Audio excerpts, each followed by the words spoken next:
बोले एक साथ की हुई गई रे बाप किया की अम्मा। देखो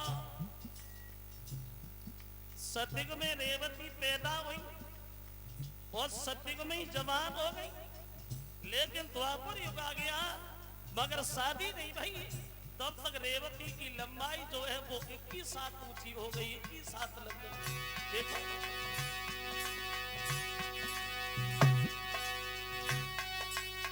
बीत गए युग 3 धूम मलिन भय यति भाई, भय यति भाई। बोले 21 हाथ की हुई गई रे बाप की लंबाई, लेकिन पर कोई नहीं पाई शादी है भाई, जीवन की रे बर्बादी है।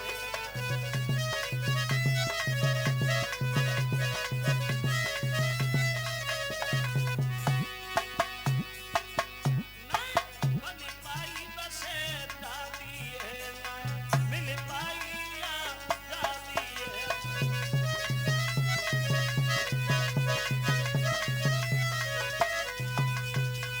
रेवती जो सतयुग में पैदा हुई थी द्वापर आ गया, लेकिन रेवती का विवाह नहीं हुआ। तब तक रेवती की लंबाई जो थी वो 21 हाथ ऊंची हो गई, 21 हाथ लंबी रेवती। तो एक दिन रेवतक को ध्यान आया, ब्रह्मा जी से बोले महाराज हमसे तो बड़ी भूल बनी गई। बोले कैसी? जवाब दिया हम तो तुम्हारे पास बने रहे, हमारे घर में एक सतयुग में बेटी ने जन्म लिया, लेकिन द्वापर आ गया शादी नहीं कर पाई। कोई ऐसा लड़का बताओ जिसके साथ हम अपनी बेटी का विवाह करें। तो ब्रह्मा जी हंसने लगे, पागल हो रेवतक, अरे लड़का पूछ रहे हो, इतनी उम्र का तो कोई बूढ़ा भी नहीं मिलेगा। बोले सोचो। तो बोले काम करो, कन्हैया का अवतार हो गया और उनके बड़े भैया बलराम, उनसे शादी पक्की कर। अब नाई और ब्राह्मण को भेज करके बलराम से रेवती का विवाह तय करा दिया गया। अब रेवती की शादी बलराम से पक्की भई, लेकिन द्वारका वालों को यह नहीं पता कि रेवती जो है वो 21 हाथ लंबी है। अब अरलत नगरी के लिए द्वारिका से बड़ा सज के चली, और जब अरलत नगरी में पहुंची तो रेवती जयमाला लेकर के जब दरबार में आई, जो रेवती की लंबाई 21 हाथ ऊंची थी। अब हुआ ऐसा, ले जयमाला संग सहेली लली सभा में आई।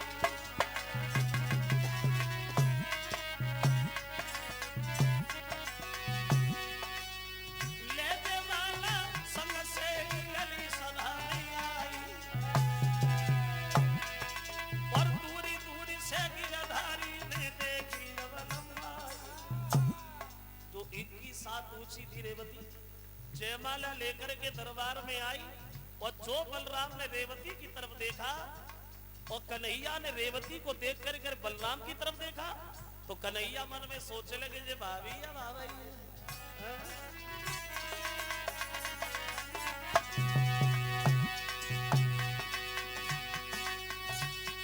महाराज रेवती बनती चली अगर, और देख रेवती को मुरलीधर मन में करे विचार।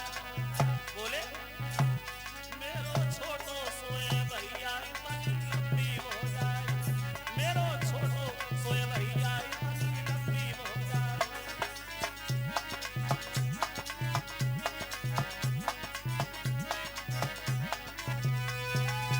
अब रेवती को देख के बलराम सोचने लगे जे भाभी या भाभी। अब मन में सोचा चलो शादी तो होगी, जब बारात आई तो वापस हो जाएगी, लेकिन मुसीबत वाली बात यह है कि शादी तो हो जाएगी मगर जे काऊ रथ में न बनेगी, हमें ने लेके काय में जा। तो कन्हैया ने मन में सोची इनसे कहेंगे भैया मजबूरी है, पैदल ही पैदल चलो। फिर मन में सोचा चलो वो भी हो जाएगा, लेकिन दूसरी बात ये है जब ये घर पे जाएंगी तो ये तो काऊ दरवाजे में ना घुसेंगी, मकान सब दोबारा खसवाएगी, बनवाने पड़ेंगे। कन्हैया सोचने लगे वो भी हो जाएगा, लेकिन सबसे बड़ी मुसीबत एक बात की है, काई की कन्हैया मन में सोच रहे बात ये है कैसे गुजर कोई भैया